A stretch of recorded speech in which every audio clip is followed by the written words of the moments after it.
sebesar apa kapasitas iman yang kita buka, maka sebesar itu juga Tuhan akan mempercayakan banyak hal yang besar.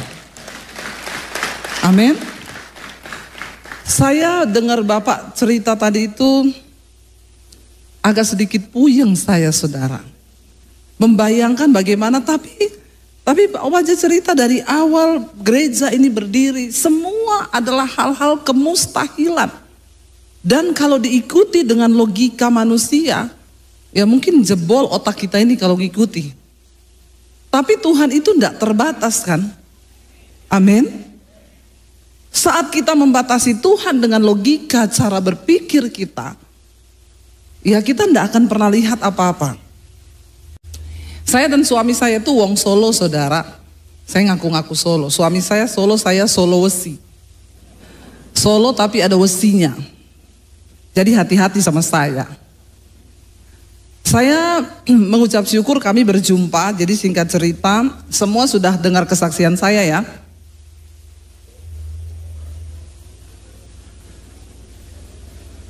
Banyak yang kurang gaul ya. Saudara, ya, berapa banyak yang belum dengar kesaksian saya? Coba angkat tangan. Enggak banyak sih, cuma sedikit ya. Saudara bisa lihat di channel YouTube saya nanti ya. Saya singkat aja. Saya bertobat tahun 95, papi saya haji, saya tidak mengenal Tuhan Yesus, dari kecil saya Muslim. Tapi Tuhan berkata, bukan kita yang pilih dia yang pilih kita. Dan saya mengenal Tuhan Yesus tahun 95, waktu itu saya mau bunuh diri. Singkat cerita, saya hancur masa muda saya karena saya tidak mengenal jalan Tuhan. Saya berjalan sendiri dengan maunya saya, dan waktu saya mau bunuh diri saya berkata, Tuhan, saya percaya Tuhan itu ada, tapi Tuhan itu siapa? Tunjukkan dirimu sebelum saya mati bunuh diri. Dan benar Tuhan tunjukkan dirinya, karena Tuhan tunjukkan dirinya saya tidak jadi bunuh diri. Tepuk tangan dong buat Tuhan. Kenapa saudara? Jadi kalau ada yang mau bunuh diri di sini, ya saya mau bilang, sebelum kau mau bunuh diri bilang, Tuhan, aku mau ketemu engkau. Karena kalau kita mau bunuh diri lalu ketemu Tuhan, pasti tidak jadi bunuh diri. Karena Tuhan yang sanggup memulihkan dan mengubahkan kehidupan seseorang. Amin. Lalu saudara, ketika saya mau bunuh diri, saya berjumpa dengan Tuhan Yesus. Singkat cerita, 1 tahun saya bertobat, hidup saya dipulihkan, saya mengalami perubahan. Yang tadinya pemarah jadi peramah, yang tadinya pelit jadi pemurah. Karena setiap orang yang berjumpa dengan Tuhan Yesus itu harusnya berubah. Kalau saudara ngaku Kristen tapi nggak berubah-berubah, nah saya bertanya, apakah Anda sudah berjumpa dengan Tuhan Yesus? Tahun 95 saya bertobat, 96 ketahuan sama kakak saya. Saya sembunyi-sembunyi ke gereja. Dulu kalau ke gereja saya pakai baju senam, karena dulu saya pelatih senam aerobik. Saya dulu pernah kurus, saudara, percayalah. Sebelum banyak makan ragi seperti sekarang ini ya. Jadi saya dulu pergi ke gereja pakai baju senam, pulang saya ganti baju, dan iman saya bertumbuh. Saya dikasih Alkitab, saya baca Alkitab. Saya baca Alkitab tuh 6-7 jam satu hari. Di kamar mandi saya baca, di kamar, di rumah, sembunyi-sembunyi bacanya. Dan memang ketika kita ada dalam aniaya, iman tuh cepat bertumbuhnya. Karena Alkitab berkata, doa orang yang teraniaya itu didengar Tuhan. Firman Tuhan berkata, Tuhan itu dekat dengan orang yang makanya kalau mau dekat sama Tuhan harus ya, amin. Iya, ya makanya bapak-bapak, jangan kau sering-sering aniaya istrimu. Kalau istrimu teraniaya, dia berdoa, hati-hati. Doanya didengar Tuhan loh. Ya, jadi bertobat sebelum ya menganiaya orang. Lalu saudara, saya bertumbuh, hidup saya berubah. Benar-benar berubah. Singkat cerita tahun 96 kakak saya ancam, dia bilang, saya tahu kamu jadi Kristen, saya akan lapor papi. Saya bilang, Tuhan kalau sudah waktunya, jangan kakak saya yang cerita, tapi saya mau dari mulut saya sendiri mengaku bahwa saya sudah mengenal Tuhan Yesus. Saya berdoa puasa 3 bulan. Beri kekuatan aku Tuhan untuk aku bisa ngomong bahwa aku sudah terima Tuhan Yesus. Lalu Tuhan kasih kekuatan, saya menghadap papi saya. Saya bilang, papi saya mau minta izin, mau kemana? Mau ke gereja. Mukanya kaget, campur heran, campur marah. Satu kata-kata yang terucap dari mulutnya pertama kali dia bilang, oh ini penyebabnya. Makanya akhir-akhir ini papi lihat kamu jadi aneh. Memang semua orang yang bertemu secara pribadi dengan Tuhan Yesus pasti jadi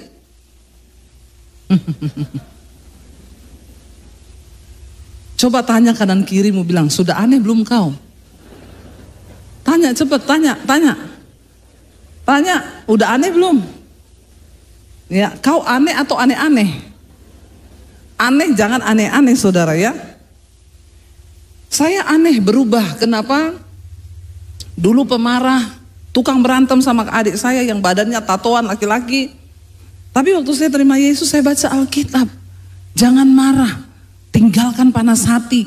Jangan kalah dengan kejahatan, tapi kalahkan kejahatan dengan kebaikan. Saya praktikkan itu saudara.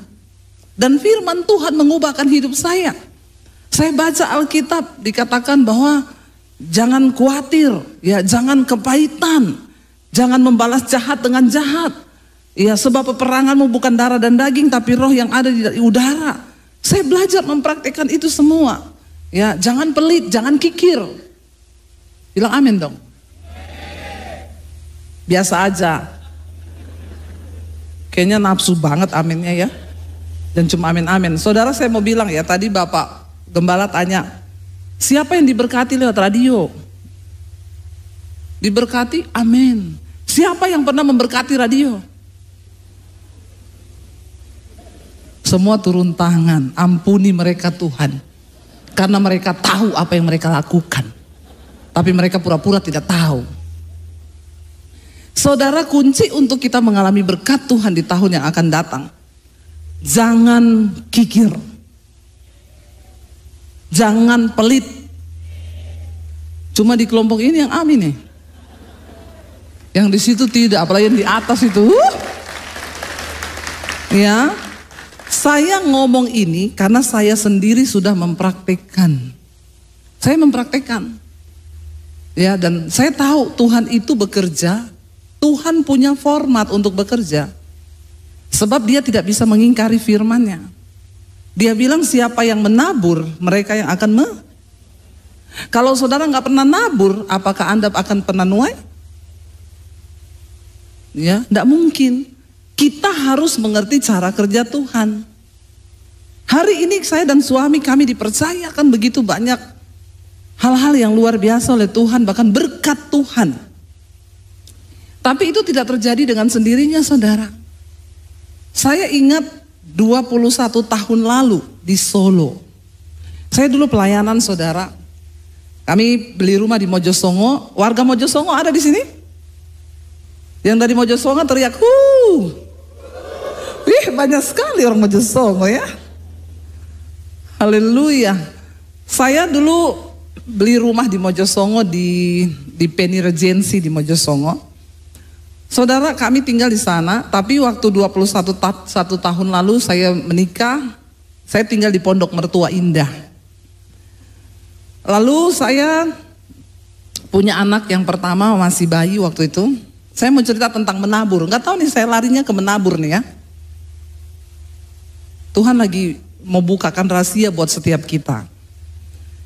Lalu waktu itu saya ingat anak saya masih bayi dan besok itu uang saya tinggal 50.000, 21 tahun yang lalu. Tinggal 50.000. Itu besok anak saya susunya habis. Harus saya pakai buat beli susu. Tiba-tiba mau tidur malam, jam 10 ada orang ketuk pintu. Tok tok tok. Biasa yang ketuk pintu tengah malam begitu emergency. Saya bilang sama suami saya, lihat siapa tuh malam-malam bertamu begini. Aduh, mesti ini ada sesuatu. Benar, suami saya buka, nggak lama dia datang ke kamar. Dia bilang, itu loh penjual soto di samping gereja. Dia bukan orang Kristen saudara, dia bukan agama Kristen. Kenapa?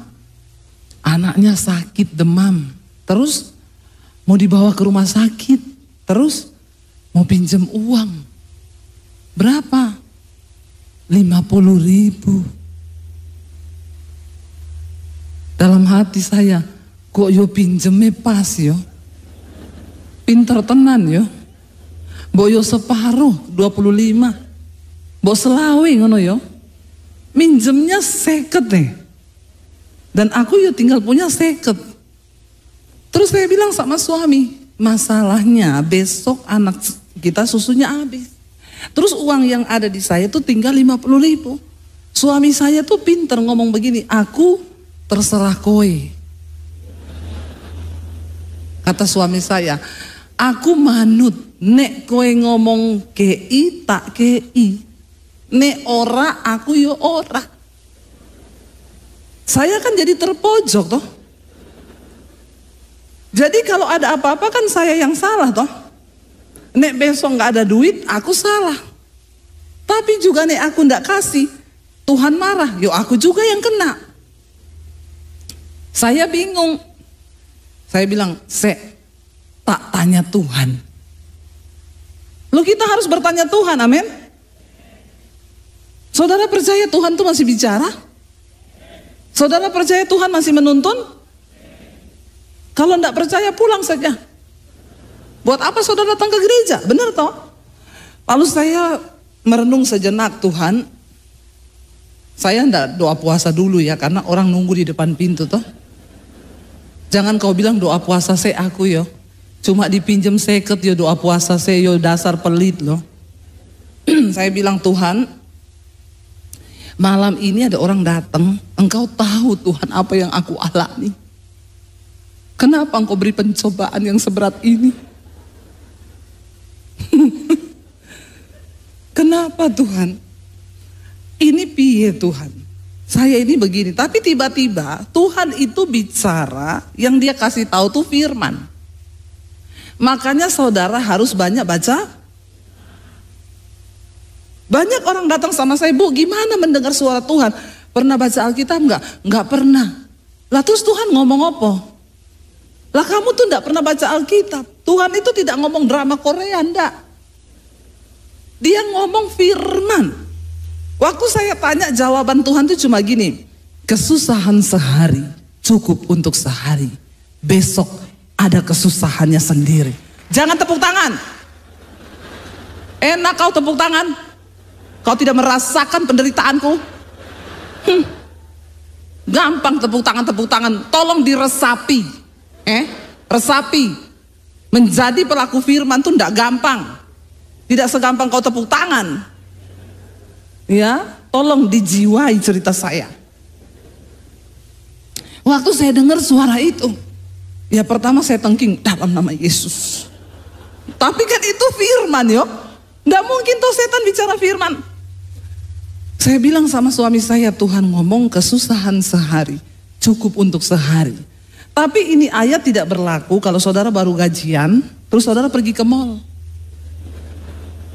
Terus saudara lihat ada tas harga 5 juta. Gajiku 5 juta Tuhan. Terus saudara bilang, firman Tuhan berkata, kesusahan sehari cukup untuk sehari. Besok ada kesusahan. Itu kau mencobai Tuhan. Itu suara setan pasti, yang menyamar. Jangan salah dengar loh saudara ya. Sekali engkau salah dengar, ya cilaka saudara. Jadi saya bilang sama suami, Tuhan bilang besok ada kesusahannya sendiri. Jadi kasih. Terus kalau ngasih, jangan harap. Amin. Kalau saudara terima WA, biar tali silaturahmi tetap terjalin, pinjam dulu 100. Itu banyak bukan menjalin tali silaturahmi, malah memutuskan tali persaudaraan. Ini uang ini bahaya saudara, bahaya uang ini. Ya dia itu menduduki seperti posisi Tuhan dalam hati manusia loh. Makanya jangan cinta uang ya. Kita harus belajar. Lalu saudara saya bilang sama suami, kasih aja. Kata suami saya, dia bilang minggu depan dia ganti. Kasih, ndak usah harap ganti. Makanya pinjamkan sesuai kapasitas imanmu. Amin. Kalau ada orang datang, Bu saya pinjam uang 10 juta boleh nggak? Coba kau timbang di hatimu, kira-kira kalau 10 juta itu ndak dibalikin, kau sakit hati ndak? Kalau kau sakit hati jangan kau pinjamkan 10 juta. Sesuai kemampuanmu. Kemampuanmu berapa? 50.000, kau pelit itu. Pelit kau ya. kasih seikhlasmu 1 juta atau 2 juta, tapi nggak usah ganti. Akhirnya saudara, kata saya bilang sama suami saya, kasih aja, nggak usah harap ganti. Ini bapak bukan orang Kristen ya. Lalu dikasih saudara. Besoknya saya bilang, ini anak nggak ada susu lagi. Ya udah, nggak apa-apa, air masak nasi itu kan bisa diambil toh. Kasih gula dikit diminumin ya. Atau bikin teh lah, kasih gula apalah gitu ya. Sore itu suami saya pelayanan saudara. Saya bilang gini, aku ikut boleh nggak? Saya ingat pelayanannya waktu itu di Atria. Atria situ loh. Jadi ini bukan cerita bohong, ini cerita nyata nih. Kejadiannya di kota Solo. Lalu saya ikut saudara. Waktu ikut itu acara full gospel. Saya duduk di situ, suami saya waktu itu main keyboard dia di sana. Saya duduk, tiba-tiba ada bapak-bapak pengusaha masuk. Ini bapak ini orang kaya. Waktu saya lihat dia masuk dari pintu, tiba-tiba suara di hati saya berkata begini, nanti bapak itu akan memberkati kamu. Saya langsung tengking, dalam nama Yesus, mata duitan. Kita harus menengking diri sendiri loh, amin. Harus menimbang suara hati, itu bahaya loh, bisa salah loh. Dalam hati saya berkata begini, dasar mata duitan, mentang-mentang gak ada duit, lihat orang kaya, muka langsung berubah jadi celengan babi. Pengen diisi. Bertobat. Jangan meminta-minta, jangan pasang tampang menyedihkan. Datang sama Tuhan, saudara. Itu suara datang terus di hati saya tengking terus dalam nama Yesus. Ini ngapain sih ini? Tapi saya bilang begini akhirnya, Tuhan kalau memang ini dari Tuhan pasti terjadi. Tapi saya tidak mau melakukan apa-apa. Jangan saudara datangi bapak itu dan berkata, Pak,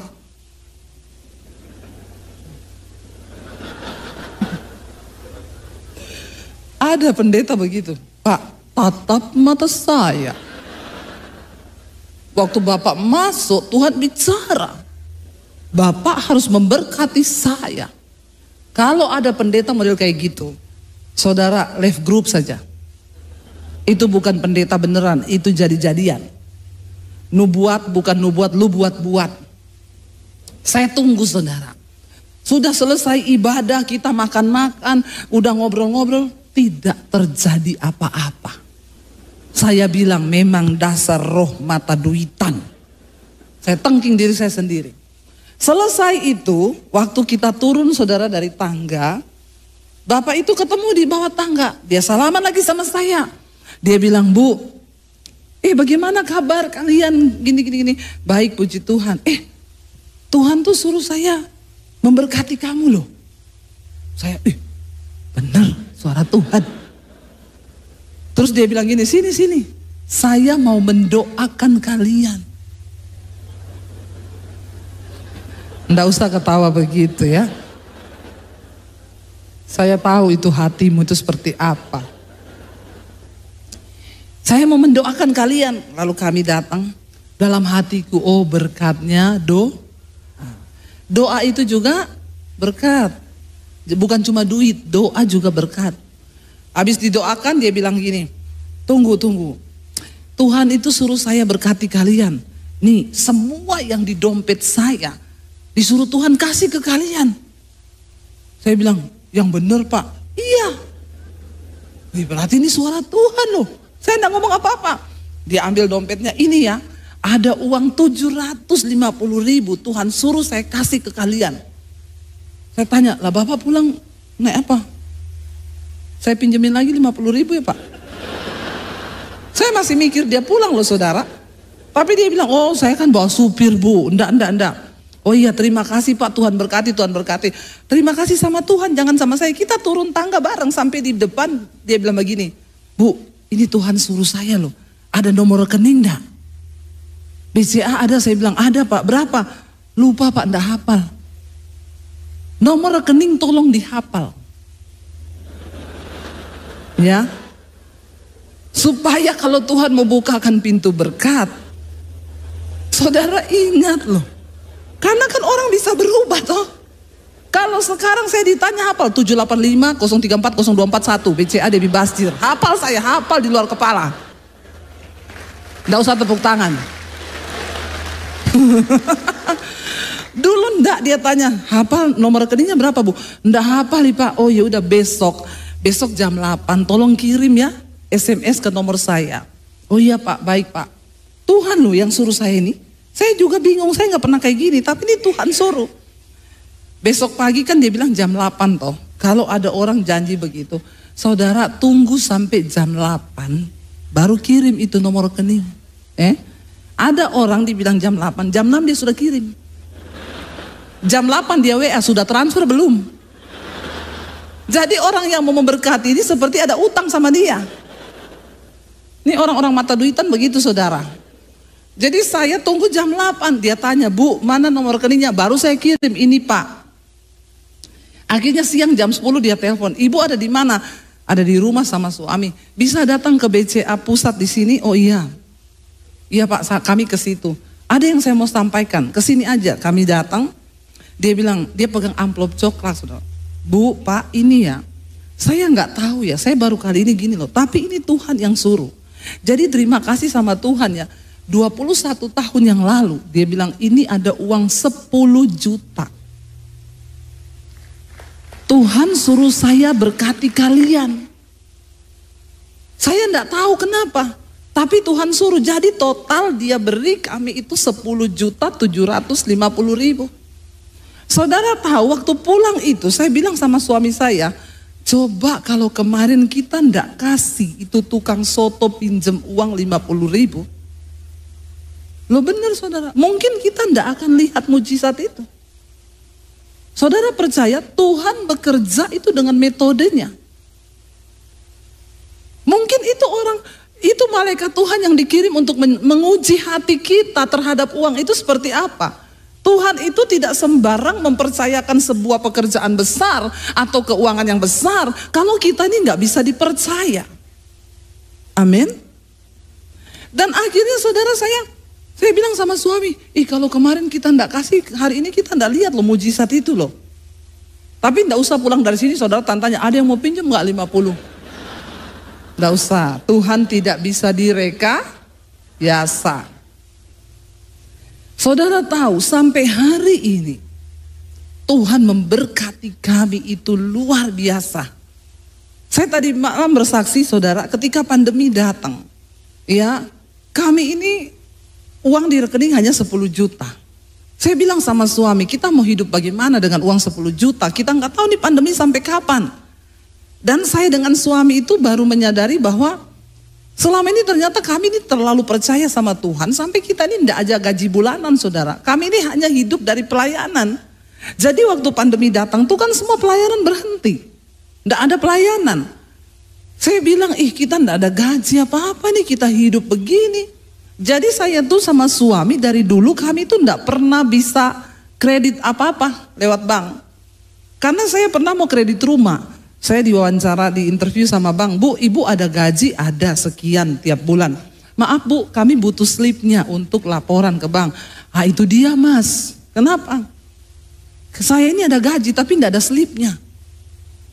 Dia tanya, loh, lah gajinya dari mana Bu? Dari surga Mas. Ada ya Bu gaji dari surga ya? Lah saya ini kan hamba Tuhan Mas, jadi saya tuh gajinya dari surga. Lah terus slip gajinya Bu, dengan iman Mas. Terus Masnya itu bilang gini, tapi maaf ya Bu, kami punya bank ini kebetulan belum menerima slip gaji dengan iman. Karena bos saya tidak beriman kebetulan Bu. Jadi maaf kami belum bisa proses. Ya Ibu punya kredit rumah. Tapi Tuhan tahu saking kami terlalu beriman, sekarang kita nggak pernah beli kredit, cash. Beli rumah cash, beli mobil cash. Semua itu karena Tuhan. Amin. Saudara, jangan engkau tidak mempercayai Tuhan loh. Saya bersaksi ini. Bagaimana Tuhan itu menyatakan kemuliaannya waktu kita belajar percaya. Di tengah masa pandemi, uang tinggal 10 juta. Lalu saya bilang sama suami saya begini saja. Yang terburuk nih, yang terburuk kalau kita memang sudah tidak punya apa-apa, yang terburuk kita jual rumah di Jakarta, kita balik ke Solo. Balik ke Pondok Mertua Indah. Bukan Pondok Indah, Pondok Mertua Indah. Terus suami saya bilang, iya ya. Jangan pernah menyesali atau menyalahkan Tuhan. Kita harus tetap bersyukur, setidaknya masih ada rumah yang bisa dijual. Dulu kita tidak punya apa-apa yang bisa dijual. Pandemi datang, tidak ada gaji, saya ini tidak punya investasi. Tidak punya emas batangan, nggak punya dolar, saya punya emas satu itu 80 kilo emas Daniel. Lane di dol rapayu. Makin naik timbangannya, makin turun harganya. Dan memang tidak dijual, itu koleksi pribadi. Jadi disinilah iman itu dipertaruhkan, saudara. Saya menangis hanya sama Tuhan. Udah begitu anak saya datang, Mam, aku nih mau kuliah loh tahun ini loh. Saya bilang, Dek, ini orang semua sudah pada mati. Waktu itu kan COVID ya saudara. Lagi tinggi-tingginya, orang sudah mati-mati, Dek, kamu masih mikir kuliah. Astaga Tuhan, kita ini saja belum tentu hidup, belum tentu mati loh. Kalaupun kita lolos dari COVID, mungkin kita mati karena tidak ada uang, mau makan apa kita. Loh benar. Saya tanya, berapa kuliahmu? 70 juta. Aduh 70 juta, sedangkan uang kita tuh tinggal 10 juta ada di rekening. Tapi saya bilang, kalau Tuhan berkehendak, tidak ada yang mustahil bagi Tuhan. Kamu harus percaya bahwa Tuhan tuh sanggup. Saudara tahu, tiba-tiba di masa pandemi itu ketika lockdown pertama buka, saya tuh bilang ke suami saya, aku mau melukis, anterin saya ke Gramedia, saya mau beli kanvas. Suami saya bilang gini, nggak usah macam-macam ya. Nanti ini kita nggak ada uang ya, kamu ini mau ngapa? Mau belajar atau apa? Atau cuma isi waktu luang? Ya pokoknya anterin. Ya sudah, akhirnya kita pergilah saudara di Gramet. Saya tanya, Mbak, kanvas yang paling besar ukurannya berapa? Dia jawil saya, kalau baru mau belajar 20 cm aja kali 10. Saya bilang sama dia, gini loh, kalau itu lukisannya bagus, kan bisa dijual. Bisa dipajang di rumah, nggak dijual. Saya nggak pernah mikir dijual loh. Nggak ada pikiran dijual. Lalu akhirnya saudara, suami saya bilang, saya pilih kanvas saudara. Ya saya beli tinta waktu bayar 3 jutaan, dia marah-marah. Bukan opo-opo yo. Kita ini loh, prihatin loh hidup ini. Kita piye ini hidup ke depan. Saya cuma bilang, enggak apa-apa lah, aku mau beli aja ya. Memang laki-laki sama perempuan tuh beda. Ya, kalau laki-laki itu selalu memikirkan dengan logika. Anaknya masih mau kuliah 10 tahun, dia sudah pikir dari sekarang. Ya, makanya banyak bapak-bapak rambutnya rontok sebelum waktunya. Ya, itu karena kau stres. Ukuran otak laki-laki itu lebih kecil daripada perempuan. Tapi survei membuktikan otak laki-laki itu memorinya kecil tapi overload.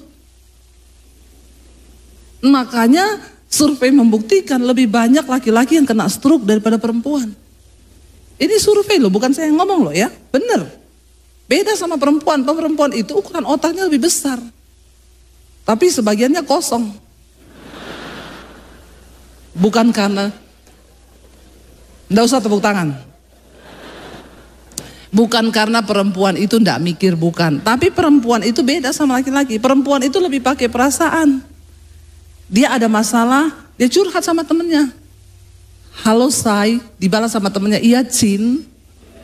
Itulah kelebihannya perempuan. Laki-laki tidak bisa begitu. Halo say, terus balas hai Cin. Aduh, cucok meong. Pasti kau setengah laki-laki itu ya. Saudara, ketika kita itu curhat, ya udah plong kita curhat. Lalu saya bilang sama suami, nggak apa-apa lah, beli aja gini. Akhirnya pulanglah saudara. Ini cara Tuhan pelihara kita ya. Akhirnya ketika suami saya ngedit di studio, saya ngelukis 2 jam tok, 2 jam selesai satu lukisan. Suami saya keluar, dia bilang, lukisannya sopo iki? Saya bilang, ada siapa di sini? Kamu melihat ada orang lain di sini kah? Aku tanya serius loh, iki lukisannya sopo? Lah sopo? Sing enek neng kene iki sopo? Terus dia bilang, ini lukisanmu? Oh no. Susah ya meyakinkan kau ya. Sudah ndak ada orang di sini, cuma saya, dia ndak percaya lagi toh. Padahal kita bilang berbahagialah yang percaya sekalipun belum. Ini sudah melihat loh, tetap tidak percaya. Akhirnya saya daripada meyakinkan dia, saya foto, saya upload di Instagram. Puji Tuhan, lukisan pertama saya laku. Tiba-tiba ada yang inbox, Bu, dijual enggak lukisannya? Saya bilang, saya enggak jual lukisan, ini lukisan baru pertama saya. Tapi kalau ibu jual, saya beli, boleh enggak? Saya, bagus Bu lukisannya, terserah. Ya udah, berapa Bu? Terserah. Ya udah, minta nomor rekening ya Bu, saya kasih. Dia kirim bukti transfer. Lukisan pertama saya laku 10 juta. Wow. Saya senang, saya lari ke sebelah, saya bilang, "Say, lihat lukisanku laku." Poyok. Masih gitu lah, poyok, piro. Saya kasih lihat bukti transfer, nih. Tenan nih. Wong Solo, tenan nih. Saya bilang, iki tenan iki. Udah tak cek nih, masuk ini loh. Dia langsung bilang, besok tak antar beli kanvas. Baru percaya. Langsung dia mau antar saya beli kanvas. Saudara tahu, dalam keadaan paceklik uang saya tinggal 10 juta berkurang. Tiba-tiba lukisan begitu, yang hanya dalam waktu 2 jam laku 10 juta. Saya semangat lagi enggak melukis? Semangat saudara, 45, kayak baterai Energizer baru dipasang. Saya melukis lagi saudara. Saudara tahu dalam waktu pandemi, 1 tahun pas parah-parahnya itu saya melukis hampir 50 lukisan yang keluar. Tunggu, jangan tepuk tangan dulu. Sabar. Yang termurah itu 5 juta, yang paling tinggi 75 juta. 70 juta. 50 juta, 45 juta, 30 juta, 25 juta. Itu saudara hitung sendiri. Di tengah masa pandemi. Tuhan jika berkenan kepada hidup seseorang, tidak peduli keadaan di sekelilingmu seperti apa, jadilah orang yang diperhitungkan Tuhan saudara. Amin.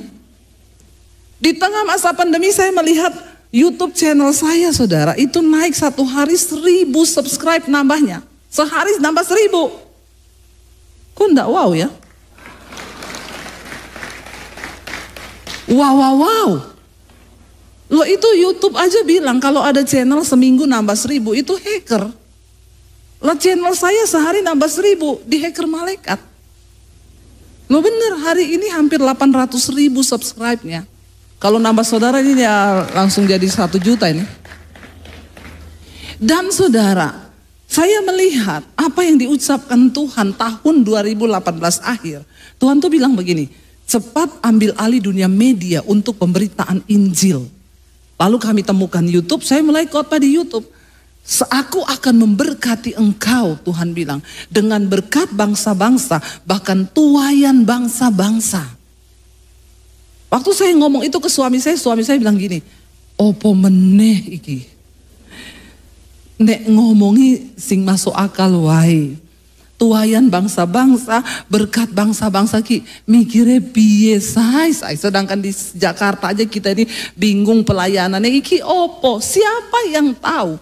Saudara, Alkitab berkata Tuhan memberitahukan rahasianya kepada orang-orang yang bergaul karib dengan dia, kepada orang-orang yang takut akan dia, kepada orang-orang yang menghormati dia, kepada orang-orang yang mau hidup di dalam perkenanannya. Katakan amin.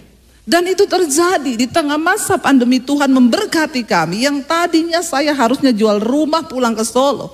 Apa yang terjadi? Tuhan membalikkan keadaan. Nggak jadi jual rumah, malah beli rumah, bangun studio, beli rumah. Di tengah masa pandemi kami bangun puluhan gereja di desa-desa. Tuhan izinkan kami bisa menopang hamba-hamba Tuhan di desa sampai hari ini. Dan bulan Januari nanti saya meresmikan sekolah Alkitab dan misi di Bandungan yang dibangun di atas tanah 4.500 meter. Kami akan menyekolahkan orang-orang dari daerah yang tidak mampu, mereka bersekolah gratis untuk jadi hamba Tuhan. Saudara, waktu saya melangkah dapat visi itu saya bilang, Tuhan saya ini tidak punya uang. Waktu keluar proposal pembangunan miliaran, saya bilang sama suami, ini uang dari mana saya? Kenapa kita terlalu berani? Tapi Tuhan itu kan saya bilang, Tuhan aku bukan orang pintar, aku bukan orang kaya. Tapi saya dengar suara Tuhan berkata, aku tidak cari orang pintar, aku tidak cari orang kaya. Aku cari orang yang beriman. Sebab dengan imanlah semua proyek-proyekku di muka bumi ini akan terjadi dan terlaksana. Cuma dengan iman. Amin saudara. Dan saya melihat Tuhan bekerja saudara. Bagaimana Tuhan melengkapi ya. Waktu mau pembangunan saya lihat proposal pembangunan sekian miliar. Saya bilang sama suami, gampang. Nanti kalau saya lagi siaran di Mesbah Doa, kan kalau malam itu yang nonton hampir 50.000 sampai 60.000 setiap jam 8 malam. Kalau pagi itu 75.000 sampai 100.000 yang nonton. Gampang lah, taruh aja nomor rekening, nanti saya ngomong, saudara kami akan bangun sekolah, silakan menabur. Itu pasti banyak. Tapi Tuhan tegur saya, karena kita ini bukan gereja. Tuhan tuh ngomong gini, kamu mau bertindak dan melakukan sesuai kekuatanmu? Kalau kamu lakukan itu, aku ndak ikut campur tangan. Tapi kalau kamu tidak melakukan itu dengan iman, aku akan turut bekerja. Saudara tahu, saya mau bersaksi, uang yang sudah kita siapkan untuk pembangunan sekolah sampai hari ini tidak terpakai. Dan itu sekolah sudah selesai. Kami tidak pernah jalankan proposal. Saya tidak pernah minta sumbangan dan membuka rekening untuk pembangunan. Karena kami bukan gereja, berbeda kalau saya tuh gereja. Tapi saya melihat Tuhan itu ada dan hidup.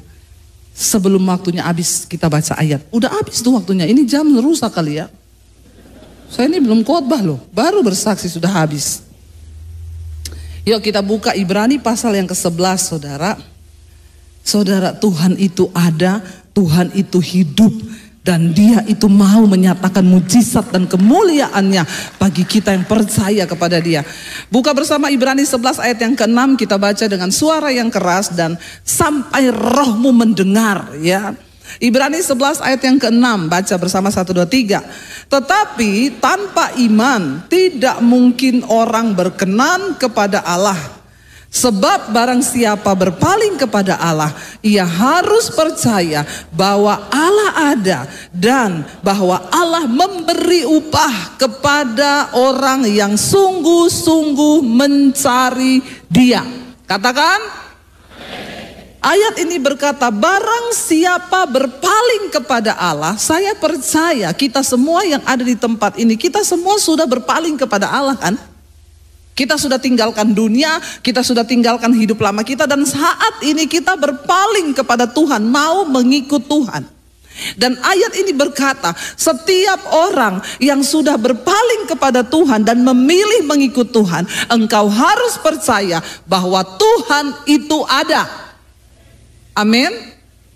Tapi berapa seringnya kita ketika kita berhadapan dengan persoalan masalah, iman kita jadi ciut dan kita berkata, apa benar Tuhan itu ada?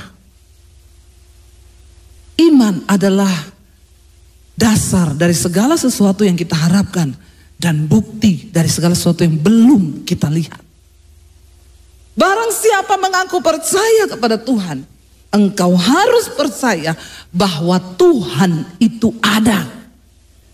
Saudara, kenapa kita nggak pernah melihat mujizat? Kenapa kita nggak pernah melihat pertolongan Tuhan? Kenapa kita nggak pernah melihat ada begitu banyak janji Tuhan digenapi? Karena engkau seringkali meragukan Tuhan. Mari katakan pada dirimu, Tuhan itu ada. Di dalam keadaan sesulit apapun bilang, aku percaya Tuhan ada dan Dia turut bekerja dalam segala perkara untuk mendatangkan kebaikan di dalam hidup kita. Katakan amin.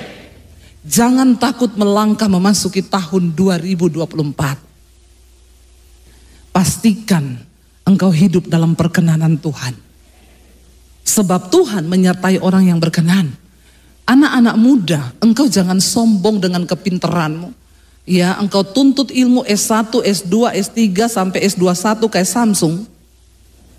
Saya mau bilang, tanpa perkenanan Tuhan itu sia-sia. Kita melihat dunia ini semakin canggih. Banyak sekarang pekerjaan manusia yang digantikan robot, yang digantikan mesin. Tenaga-tenaga administrasi sudah banyak yang mulai digantikan mesin. Dan kalau kita tidak mengandalkan Tuhan di hari-hari ke depan, engkau tidak akan melihat kemuliaan Tuhan atas hidupmu. Saya ini diusir dari rumah. Waktu saya terima Yesus, papi saya bilang, kamu keluar dari rumah. Kalau kamu pilih Yesus, angkat kaki dari rumah ini. Jangan anggap kamu punya keluarga. Satu lagi, jangan bawa ijazahmu. Yang kasih sekolah itu saya. Saya mau lihat kalau kamu pergi dari rumah. Saya mau lihat enggak bawa ijazah. Saya mau lihat Yesus kasih makan kamu pakai apa. Ikut Yesusmu. Saya keluar dari rumah tanpa bawa ijazah. Saya memulai hidup dari nol, saudara.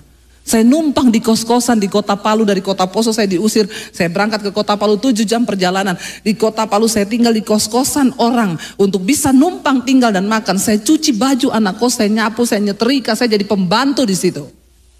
Kadang iblis ngomong, goblok ikut Yesus jadi pembantu. Pulang ke keluargamu. Di sana banyak pembantu yang cuciin bajumu.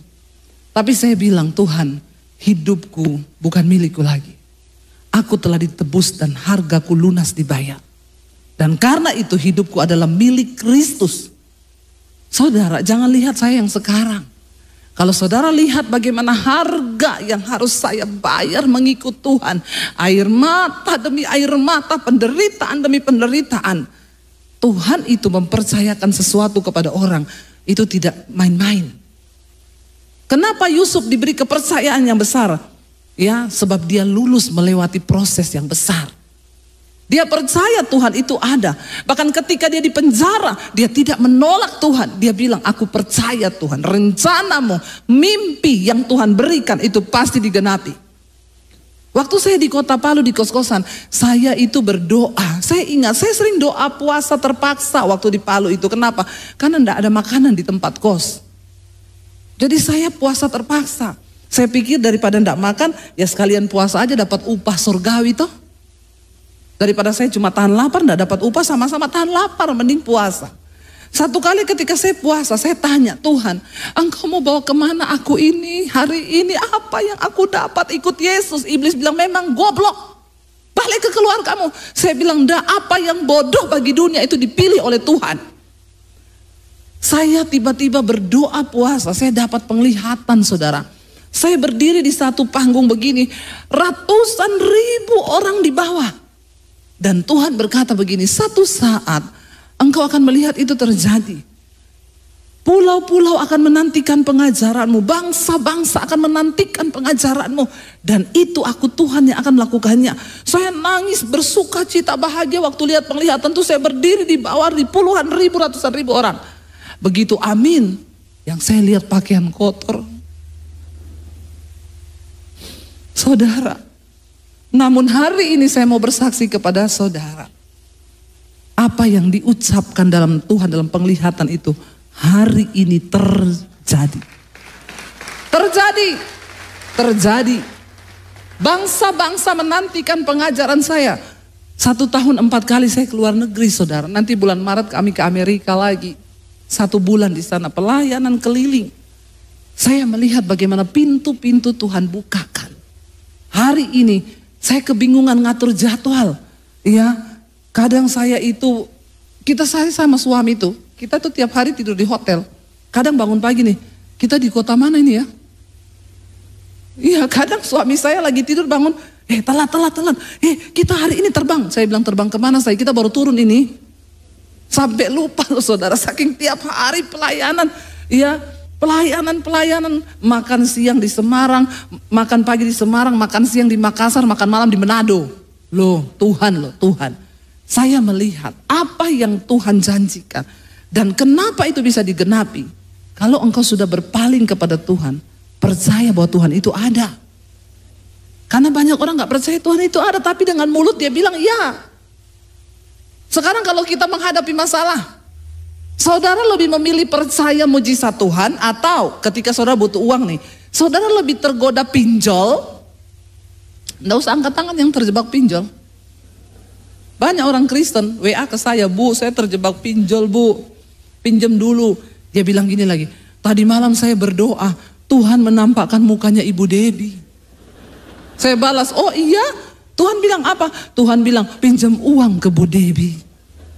Jadi saya mau pinjam sama ibu 6 juta saja. Saya bilang, oh makanya tadi malam saya juga berdoa, saya dapat suara Tuhan. Tuhan bilang apa Bu? Jangan dikasih. Jangan bawa nama Tuhan kau ya. Saudara, ya, ketika kita menghadapi masalah, mana yang kita pilih? Cari pinjaman sama keluarga, cari orang, ya, atau berharap sama Tuhan? Ketika kita menghadapi hari itu kita butuhkan, apakah kita lebih pilih datang ke menyelesaikan masalah tanpa masalah? Apa itu? Member ya? Kok tahu? Harapkan Tuhan saudara. Saya dan suami, kita ikut Tuhan, kami punya prinsip. Kita hamba Tuhan, tidak boleh pinjam uang. Tuhan itu ada. Berapa besar kapasitas iman yang engkau buka bagi Tuhan, sebesar itulah engkau akan melihat Tuhan bekerja di hidupmu. Karena ayat ini berkata, barang siapa berpaling kepada Allah, engkau harus percaya bahwa Allah itu ada dan bahwa Tuhan memberi upah kepada orang yang sungguh-sungguh mencari Dia. Saudara, tahun 2024, ayo cari Tuhan sungguh-sungguh. Jangan cuma sekedar beribadah. Cari Tuhan. Investasikan waktumu duduk di kaki Tuhan. Buat anak-anak muda di sini saya mau bilang, kau yang mau cari jodoh, ya, duduk di kaki Tuhan. Tanya Tuhan supaya tidak banyak kau melakukan kesalahan. Ya, kalau cari jodoh jangan cuma lihat kayanya. Ada orang bilang sama saya, iya Bu, hari gini kalau mau cari jodoh di Jakarta, kalau di Jakarta, ya, ada orang mau pacaran sama saya bilang, kau pacaran sama saya? Kau sudah baca itu tulisan di gerbang tol? Apa? Pastikan saldo Anda cukup. Ya, berumah tangga itu bukan hanya saldo saudara. Ya, kita perlu tuntunan Tuhan. Ya, kalau mau menikah tuh sama pegawai pom bensin itu selalu dia bilang, kita mulai dari nol ya Mbak. Amin. Walaupun mulai dari minus, asal bersama Tuhan, engkau tidak perlu takut, sebab Dia akan menyatakan kemuliaannya bagi orang-orang yang sungguh-sungguh percaya kepada Tuhan. Saudara, kita mau datang kepada Tuhan hari ini percaya. Saudara pulang baca lagi ayat ini. Ini ayat adalah sebuah rahasia besar yang banyak orang Kristen tidak mengerti, tapi saya mengerti. Saya melihat dengan pandangan iman. Dan hal itu terjadi dan sungguh-sungguh terjadi. Tuhan mau hidupmu jangan berhenti hanya menjadi orang Kristen, tapi jadilah orang yang memberi dampak bagi hidup orang lain. Amin. Jadilah orang yang berdampak bagi hidup orang lain, supaya saudara orang lain melihat kemuliaan Tuhan yang ada dalam hidup kita. Mari kita bangkit berdiri bersama. Biar kita mau berkata kepada Tuhan, kami mau imani Tuhan bahwa pertolongan kami itu hanya datang dari Tuhan saja. Pengharapan kami itu hanya pada Tuhan saja. Jangan biarkan tantangan masalah apapun hari ini mengecilkan imanmu, menciutkan imanmu. Tapi sungguh-sungguh bilang sama Tuhan. Kita mau naikkan pujian yang tadi. Kita mau bilang, Tuhan, kami tahu dan percaya pertolongan kami itu hanya ada pada Tuhan. Suami istri, mari engkau sungguh-sungguh percaya pada Tuhan. Tahun depan